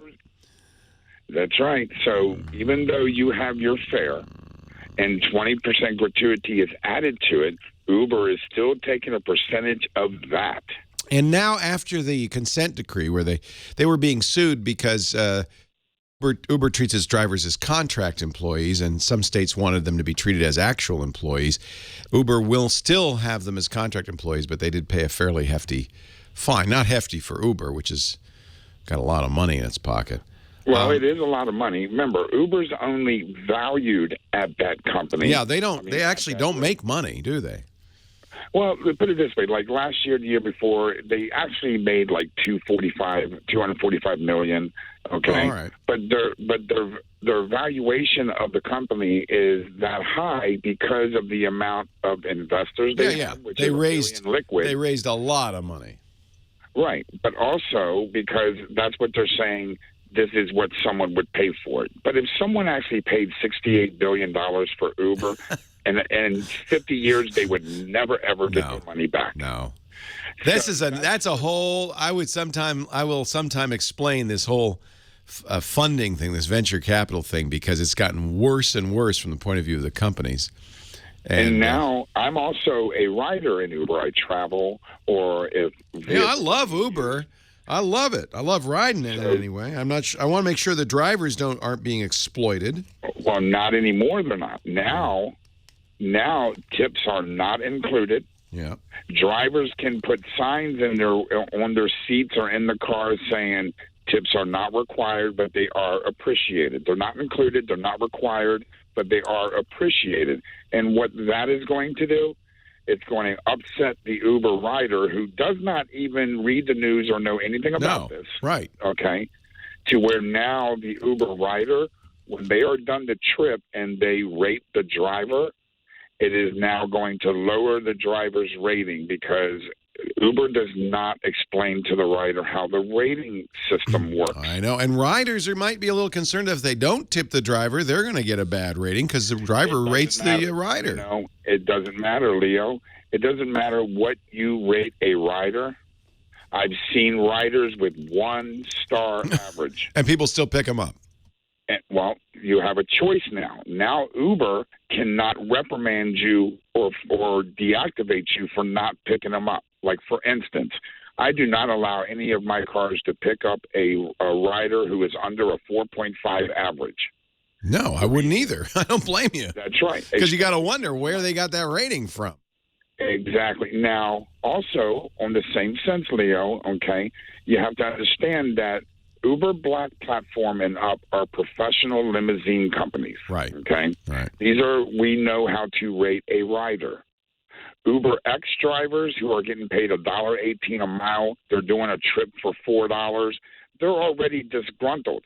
So therefore, payback to the rider, they get a lower rating. But Uber does not care because they're still getting the money. Nothing will ever happen to a rider. You can have a 3 average, 4 point, whatever, 2 point, doesn't matter. Let me put this to you. It is a free market. If you are unhappy as an Uber driver, can't you just quit? And for now, yes, you can. But what has happened here over the last few years. Now, remember, I was one of the pioneers here when Uber first started. Okay, so I've seen it go all the way to where it is now. What you have out here 90% of the time is, even though an SUV or a black car, yes, it's on the Uber platform, but I urge the riders, look at the TCP number on the back of the car or on the front. If that number is higher than 20,000, then what you have is a cab driver who has paid $1,000 to the state to have a TCP license to be noticed as a limousine company. So you actually have a cab driver inside of a black car because they could not beat Uber. So now they have cabs. That's the problem, isn't it? Cab drivers. You don't really have a choice if you want to be a driver because Uber is really eating up the market. And Uber, it's not just Uber because there's all these other companies coming in. Well, I appreciate your filling us in a little bit on behind the scenes on what's going on at Uber. And I guess I will just start tipping my Uber drivers. They deserve it. If they're working hard, not getting paid a whole lot of money, they deserve a tip. 8888 Ask Leo, the phone number. We continue on. More of your calls coming up right after this. Leo Laporte, the tech guy. So, AJ, you had a question. I'm sorry, I didn't realize. Yes, sir. What can I do for you? I did. I opened up my laptop one day, and all of my pictures and all of my music was corrupted. Uh-oh. It was taken up, for instance, let's say it was a 10 kilobyte picture. It was taking up 11 kilobytes on my disk space, and I couldn't open up the picture or listen to the music. I had it backed up on one of my HP hard drives that I had, as original pictures. So about 4 years ago, I took the hard drive out, wrapped it in bubble wrap, and saved it. I went to Best Buy, bought one of those things that you can just drop the hard drive in, and it was like an external. And even that said that, we can't get anything. If you hit this button, you're going to reformat the whole disk. Well, it said, I can't read this disk. Do you want to format it or eject it? Yep. Oh, boy. Now, what I did was I went online and I started looking for recovery programs. And I couldn't find any that would actually work. I did find one. So without purchasing it, I tested it. And and it showed me some pictures on the hard drive. So I actually had to go through and screenshot every single picture and then edit it and paint and save it. So why did my computer corrupt? Well, I don't know exactly why, but hard drives die. Even a hard drive wrapped in bubble wrap can die. That's why we always say 3, 2, 1 backup. Nothing is safe unless you have 3 copies of it. 2 of them on different media. So don't put them all on hard drives. Don't put them all on DVDs. 2 of them on different media, and 1 of them off-site. You got to do that, or I can't help you. And hard drives die. Something went wrong with the hard drive, and unfortunately, because you only had 2 copies, your backup died too. The other thing I really recommend on backups is you refresh them regularly, you check them regularly. So a hard drive in the closet can die. I mean, it's not getting used. Recovery programs may or may not be able to work. By the way, you shouldn't have to do screenshots. Just pay for that recovery program, and it should just output the data. Maybe not the best recovery program out there, though. Recovering a damaged hard drive is kind of a skilled thing to do. Generally, what I would do is run a program called SpinRite, which is a $90 program from grc.com. My friend Steve wrote it and continues to update it. SpinRite, R-I-T-E, from grc.com. That program does one kind of recovery, the very lowest level. It'll go, so if your hard drive has a physical problem, if SpinRite can't read it at all, it will go through it and will move data off of damaged sectors to new, fresh sectors. And in many cases, that's all that needs to happen. So that's the first step. It really depends on where the damage is. If you can't see the drive at all, which you can see the drive. If you can't, your backup drive, you couldn't. If you can't see the drive at all, that could be a physical hardware failure. The circuit board on the drive could be damaged. The drive itself could be damaged. The actuating arm could be. In this case, because it's been stored, probably the actuating arm is stuck. We call that stiction. Actually, the head of the drive can get stuck to the medium, the recording medium, and then it won't be able to move. Sometimes a strong whack with a, not with a hammer, maybe something a little like a rubber mallet, could just jerk it enough to get that head off of there. That often fixes stiction. But there's all sorts of things. I mean, that's the thing. I can't tell you what's wrong because there's a myriad of possibilities. Sometimes it isn't the sectors that failed, but just the table of contents that tells your operating system what's on there. That's another matter. The error you're getting is a little weird. The fact that you can see the file size, but there's nothing in it. You might want to take that drive to another computer, see if it's a problem with your computer, with your operating system, and not with the hard drive. There's a lot of work to be done here because there's a lot of potential problems. But the lesson is back it up, because then you don't have to worry about any of this stuff. You go to your next backup. You did have one backup, two, one off-site, different media. Very important. Now you see why. Now I see why. I'm not sure there's a hard drive recovery utility I'd recommend besides SpinRite. The other one's the one you were trying out. I really don't like that because they say, well, see what's there, and then if you pay us, we'll get it for you. I don't like that. That's kind of mean. They work at a higher level. They work at the file system level, and that's not always enough. So you want to start with SpinRite to work at the lowest possible at the hard drive level, and if you can run SpinRite and recover that, then make a good backup, you're better off. If SpinRite can't see the drive, then you've got a bigger problem. IBM for Stiction, according to Florida Vet in our chat room, says if you put the hard drive on the floor and spin it vigorously. The whole idea is you want to get the head kind of separated off of that hard drive if it's stuck. That is a real thing. Moving along to, let's see. Is it Wrestle in Kansas? Is that how I say it? Wrestle? Riesel. Hi, Riesel. Oh, I have to push this button. How you doing? Yeah, I know I caught myself right as I did it.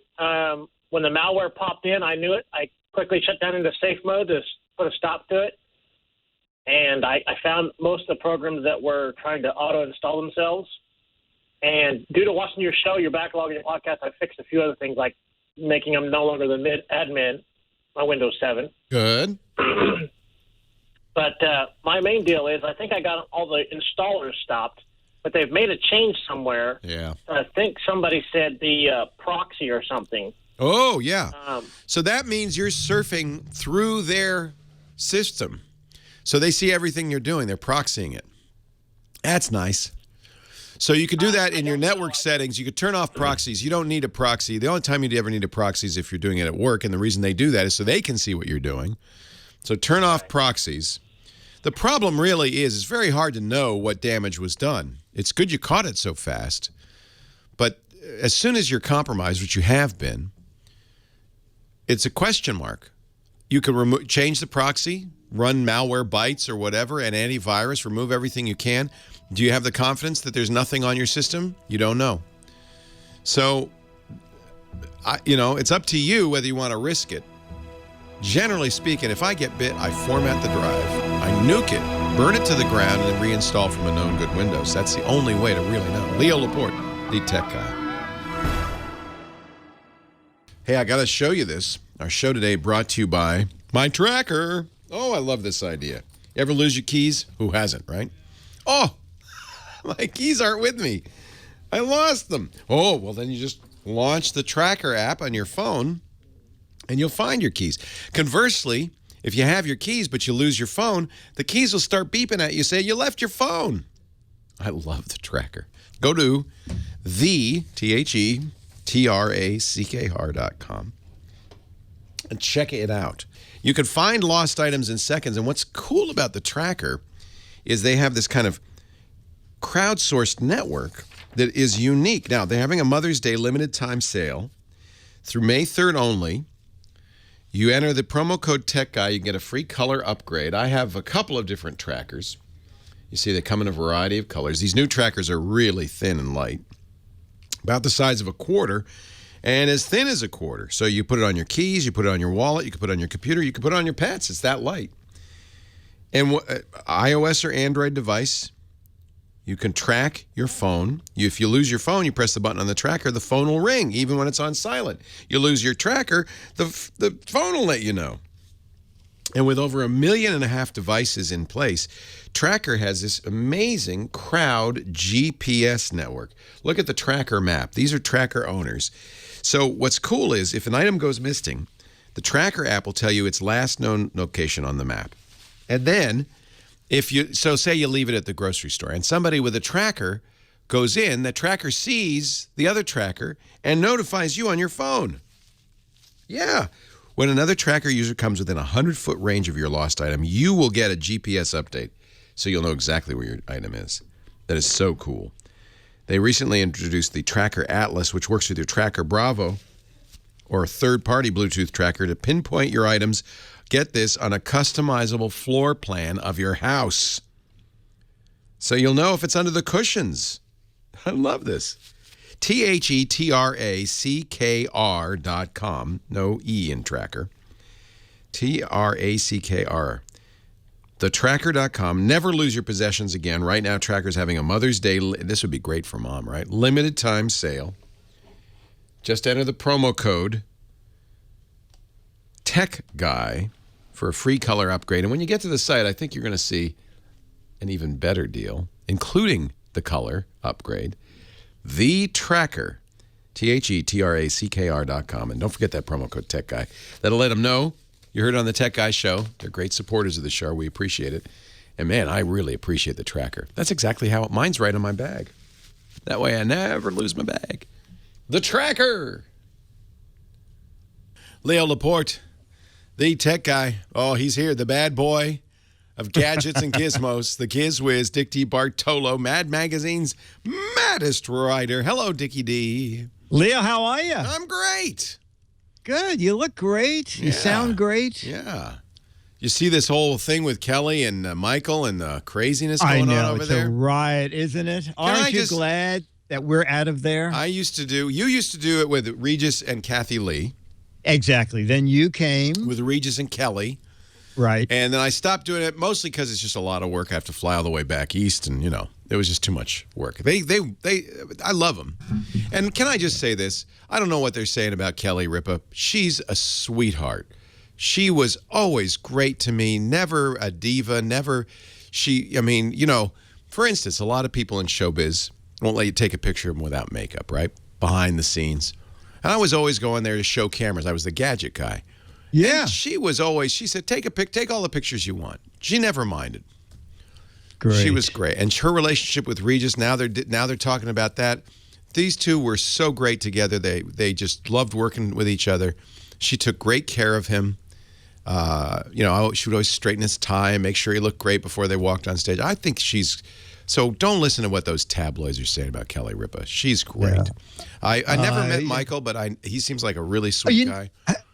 That Michael. I was gonna Michael say, Strand. Michael Gelman I met. I kind of understand what's going on there because ABC treats Live with Kelly and Michael as their kind of bullpen, and they move Michael to GMA. Oh, we need help on GMA, leaving her in the lurch. And I don't blame her for being upset. But she's far from a diva. She's a very sweet person. Now, Kelly. They wanted to move me over to one of the shows with Padre, and I said, I'm staying with Leo. You're on World News now, right? You're with the big boys. Yes. Yeah. So what do you got for us? I have a neat little desk lamp, and I don't know when you travel if you insist on having a desk lamp. But you mean like in your suitcase? No, a desk lamp at the in hotel. Your hotel room at the hotel. No, that's nice to have. The Westgate, which used to be the Hilton, remodeled a lot of the rooms, and I got one of the remodeled rooms, and they took out the desk and the desk lamp. So it's ridiculous. I'm sitting there in a high-priced hotel room, balancing the laptop on my lap with the floor lamp laying over so I have some light.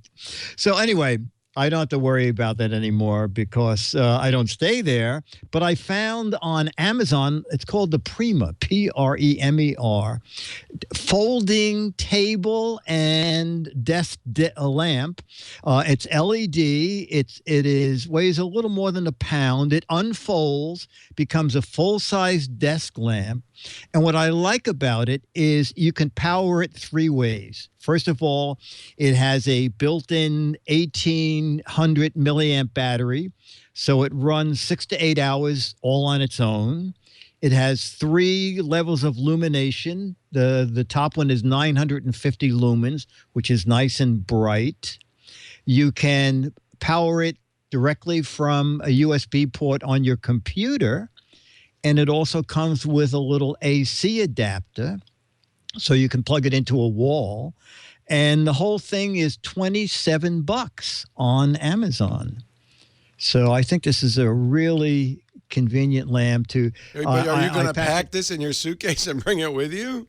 Well, this time I got a hotel room at the Hilton, which happens to have a work desk for people. So I'm not going to for that. But I keep it in my bedroom all the time, right next to on my nightstand. And then when I go down the boat or something and need extra light, I just take that with me. And since it has its own battery in it, you can also use it for an emergency. You have 6 or 8 hours of 950 lumen lights. So it's convenient to have in many different ways. I like, and as you get a little bit older, you know how it is. Text is getting smaller, and the lights seem to be getting dimmer. Nowadays, they just don't make lights like they used to. No, you're absolutely right. And also, I love that they make, not instruction books, they make these little postage stamp things. Yeah. That you open with a magnifying glass. I can just about read it. And not only that, clothes are shrinking, aren't they? They sit in my closet and they shrink. Yeah, you're absolutely right. A size 40 today is really the old 36. I just totally agree with you. Oh, we're getting old, Dick. All right, Dickie D. Hey, the thing to do is go to gizwiz.biz. He'll have notes on the lamp and everything else he talks about. He also has the wonderful What the Heck Is It contest, a chance to win a magazine, a Mad Magazine autographed by this guy, the legend, the legendary Dick DeBartolo. Gizwiz.biz. And don't forget his great show, the GizWiz podcast at gizwiz.tv. GIZWIZ.tv. Correct. Thank you, sir. Okay, buddy. Take care. All right. Let's see. Randy, Lake Forest, California. Hi, Randy. Leo Laporte, the tech guy. Hey there. You're my only hope, Obi-Wan. Uh-oh. What's the matter? I bought an Apple S Plus cell phone, and I forgot my passcode, and I'm locked out. And there's no way I know how to get my passcode to work. I don't know what it is, so I don't know how to get back in and get my phone open up so I can do anything with it. Yeah, well... If I get a new phone... No, you don't need a new phone, but you do need to go to the Apple Store and tell them that. And they won't get your data off because they can't unlock it either, but they can restart the phone. Do you remember your iCloud password, your Apple login? I don't remember anything. Eesh. Yeah, you got to write this stuff down. So to prevent theft, even if you wipe your phone, which you could do, you could erase your phone. The problem is that in order to do that, it says, but first you have to give us the password. That's so that somebody can't steal your phone and just wipe it and use it as theirs. So you can get around it, but you can't do it yourself. You have to bring it to the Apple Store. It's the only thing you can do at this point. And next time, write it down. Okay, like if they do anything with it... You're going to lose whatever's on it. There's nothing they could... That's done. That means my directory, all that's going to be gone. Unless you were backing up to iCloud, yeah. Were you backing up to iCloud? Yeah. Oh, you're all right then. All of that stuff will be restored when you reset the phone. The phone will start erased, but... Good news, because you were backing it up to iCloud, it will restore your phone book. It'll restore all of that stuff, including all the apps. You can reinstall those. So you'll be in a couple of hours, you'll be back to the way you were. Did you ever back up to a computer? I don't know how to do that. Okay. Yeah, you have to have iTunes on the computer, and then you connect it with a cable. Apple's gotten away from that, so they really promote the iCloud. And as long as you were using that, you're golden. But you will, unfortunately, have to bring it to the Apple Store, and that's... just to prevent theft, if you have proof of purchase. Because what they don't see, they're trying to prevent, and by the way, I'm not sure I agree with this, but this is the Apple way. And, you notice lately I've been not so bullish on buying an iPhone. This is one of the things that Apple does to keep iPhone theft down. You have to prove ownership before they erase it and start you over. Very frustrating, isn't it? I think even if you don't have your iCloud password, I think you can change the password, right? To something you know. Bring it to the Apple Store. Leo Laporte, the tech guy. Well, that's it for the Tech Guy Show for today. Thank you so much for being here. And don't forget, it's just the tip of the iceberg. We do nearly 30 shows on the Netcast network. It's called TWIT, T-W-I-T. It stands for This Week in Tech, and you'll find it at twit.tv, including the podcasts for this show. We talk about Windows on Windows Weekly, Macintosh on Mac Break Weekly, iPads, iPhones, Apple Watches on iOS Today, security on Security Now. I mean, I can go on and on and on. You even get your daily dose of tech news with Tech News Today. And, of course, the big show every Sunday afternoon, This Week in Tech. You'll find it all at twit.tv. And I'll be back next week with another great Tech Guys show. Thanks for joining me. I'll see you next time.